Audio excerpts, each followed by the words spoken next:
Hi, my name is Lena, welcome to my channel, and I'd like to share my thoughts on the last part of the King Hrolf Kraki saga, the saga of the King Hrolf Kraki. It's a very difficult saga to talk about, so for me, King Hrolf offended Odin by refusing to accept his gifts.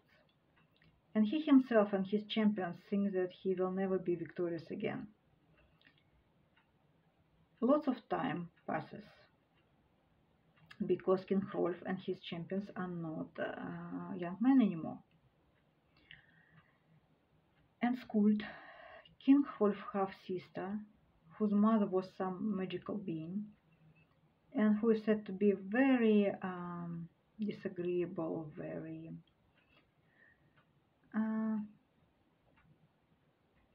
angry woman, evil woman.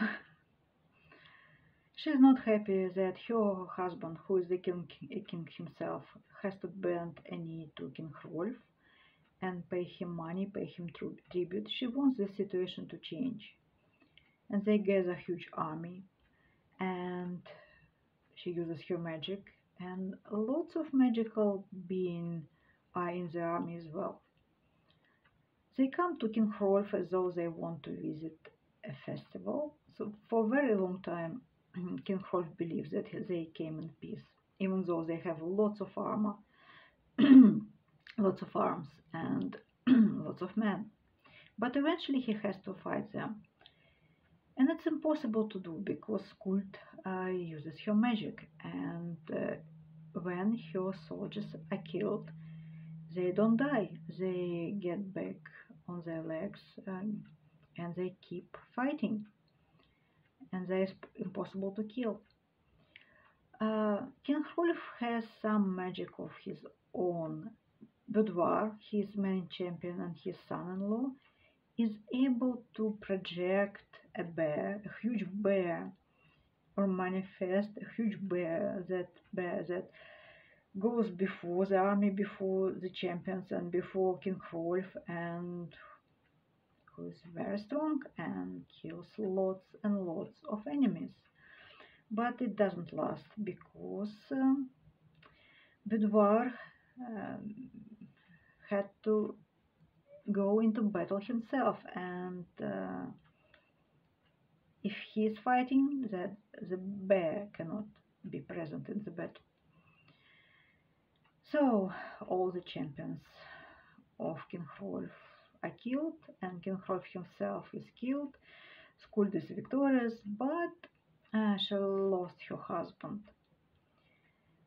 Of course, Queen Yrsa cannot leave the death of her son, King Hrolf, unavenged. She gathers a huge army herself, and she gets some help from Budvar's brothers, those magical beings, half human, part animals, that were born to a shapeshifter father. And she fights Queen Skuld, and Queen Skuld loses the battle, and I guess they kill her in some gruesome way. And that's the end of the saga. And we are told that King Hrolf lost his battle because he didn't know his creator. So, in my opinion, he lost because he put his hopes in treacherous Odin and not into Christ. I think for this saga it's better to read several translations because so many depends on a chosen word. So much depends on a chosen word. So I guess it's better to read different translations and compare. But in my opinion, that was the message, that King Hrolf was killed because he didn't know anything about the Christianity. He wasn't a Christian. Well, it's confusing to me, but That's what I saw in this saga. It's a very different story. It's a very different saga from any saga I have read. I didn't read much. I didn't read many. But they usually have this graphic depiction of fighting and killing. But this author, the author of the saga of King Hrolf Kraki, can't be bothered with those descriptions. So I guess they are not important to this story, to this saga. I also didn't like that a very strong female character was either evil or a source of evil. And I saw that in different sagas. For example, in Laxdæla saga, when Gudrun was a strong-willed, very brave woman, very strong-willed woman, and she is the reason why Boli kills his foster brother Kirtan and is killed after that.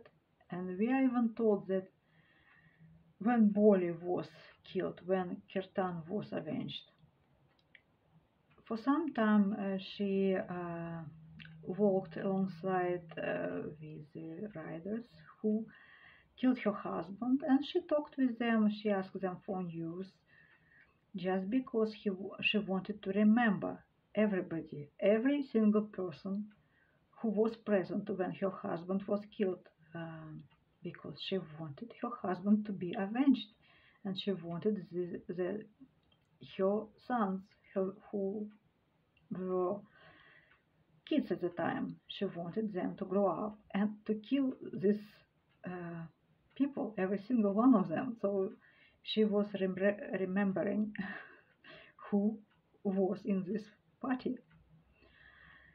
And so that's what kind of woman she was. But in this story, those strong-willed, powerful, evil women tend to rub me the wrong way. I don't know why. Lots of magic, but magic is present in different sagas. Oh, well, I don't know. I think I will need to reread it.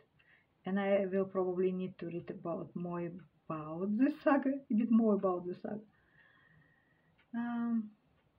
But I like the Grettir saga more, to be honest, than the saga of King Hrolf Kraki.